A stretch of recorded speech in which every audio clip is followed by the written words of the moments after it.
good to be back in Florida. A lot of friends here, and there's absolutely no pressure. We heard you last year. What are you going to do this year to make it better? But you know, you warmed me up with that great video. That's just such an amazing video, and it's so nice to see people who are willing to fight for the thing that makes our country work. You know, we have this conversation about a false choice in Texas also, and I like to remind people there's something really simple. Government cannot exist without taxes, and there's nothing to tax without businesses. And that's a message that a lot of people don't understand. Governments cannot exist without taxes, and if we don't create businesses that are profitable, guess what? There's no profit to tax. And if we don't create businesses, guess what? There are no jobs to tax. And so if there's a chicken and an egg, guess what? We are both. And our challenge is we have not done a good job of spreading that message. I was doing a little research for our talk, and I realized that there are only 13 states in the nation that require children to learn about economics. But every state requires kids to learn about the history of their state. Now, what's more important, learning about the history of your state or learning about how our economy works and how everything is put together? We as business leaders have to do a better job of talking to people and working with people so that they understand how businesses work. And I'm going to get to my talk in a minute, but I just had to say that because this video you have just really inspired me. My parents passed away recently, and they went to their graves, very good, wonderful, loving people, believing that if a business was successful, if a businessman or woman was successful, it's because they ripped off the people. Believing that. Good, decent people. They were wrong. And we had conversations about the fact that they were wrong. But that's what they believed. And one of the reasons they believed it is because nobody talked to them about what we do. We go on the assumption that people understand our way of life. They understand what it takes to create a business, to create jobs, to make a payroll. We go on the assumption that people understand that. And guess what? Most people don't. And so one of my challenges to you today is we have to take it to another level, and that video is a perfect way to get me started. Now, some of the things I have here are going to cause you to say, what the heck? Why did we want to have this guy back? You're not authorized to throw anything at me. Because I'm from Texas, if you throw it at me, I'll throw it back. But I promise you, halfway through this, when you're thinking that, I need to go outside and throw up, there's some really good stuff I'm going to talk about.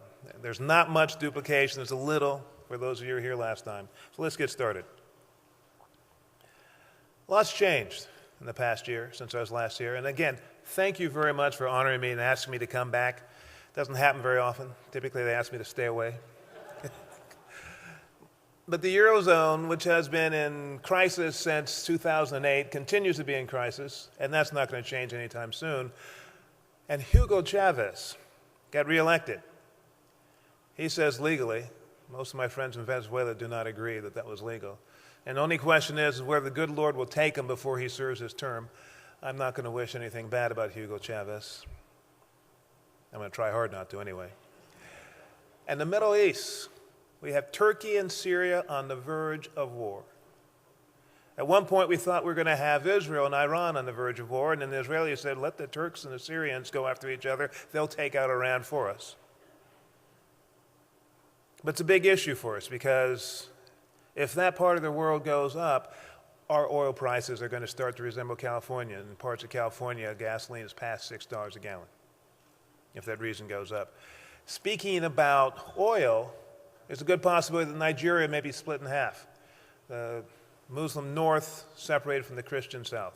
In fact, the only reason Nigeria is still the largest country by population in Africa is that the north doesn't want to give up access to oil revenues in the south. But they're going to resolve that issue because they have a group of crazy people who are abusing the name of Islam and just slaughtering Christians for no good reason at all. And then there's China. I talked a lot about China last year. Right now, and most Americans are not aware about this, there is a war for the soul of communist China going on between reformers who believe, as we believe, that the free market is the direction China has to go, and those who want to go back to the days of Mao. And if you've been hearing anything about Bo Xilai, the former mayor of Chongqing, he is the leader of what they call the left.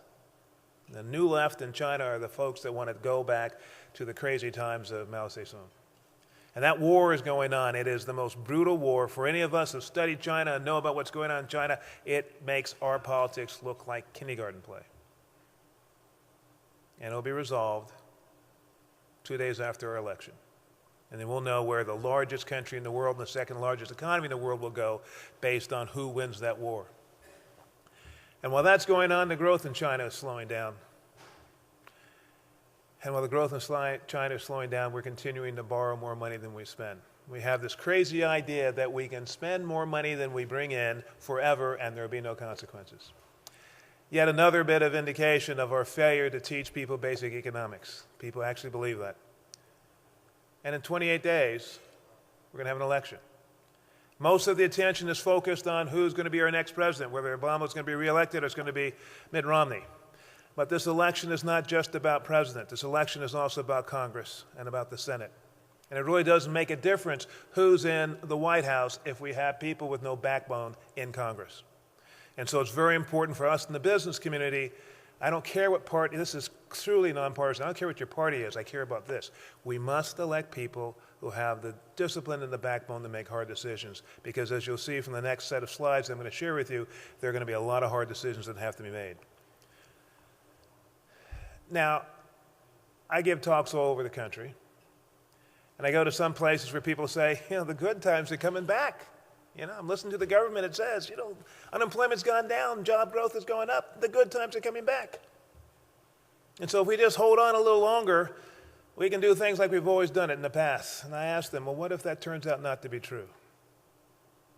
I'm a firm believer that when there are things that go wrong, when you're in the midst of chaos, that's a great opportunity for you to take advantage of it if you're prepared to see what's going on, be serious, and take action. So that's why my talk is, the time for action is now. I believe that this is a great opportunity for Florida, in part because you've been kicked harder than a lot of states. You can't act like these are the great times, because you know better. I believe the time for action for Florida is now. And partly because of my former home state. I was born and raised in California. If you ever want to go to the most beautiful, bankrupt place in the world, go to California. And I will tell you, that place is still in denial. But I'll tell you this also, and I was talking to my friends at the table. They will fall. They will fall. And when they do, the reset button will be pushed. And when the reset button of California is pushed, if Florida is not running as fast and as hard as it possibly can, Florida's going to have a new competitor. You know my analogy from last year about football. What do we know about football? If the other side scores a lot of points, whose fault is it? Is it theirs? No, it's ours. And if we don't like what happens, what do? Do we tell them to stop running fast? To drop the interception? To kneel down and wait for us to tackle them? No, we tell them, if you're doing well, our job is to do better. And so my challenge to you as I get started is, this is the greatest time to be a Floridian if you're prepared to run fast and hit hard. But if you don't, you're going to find people who are going to be running fast and hitting you hard. It's that simple.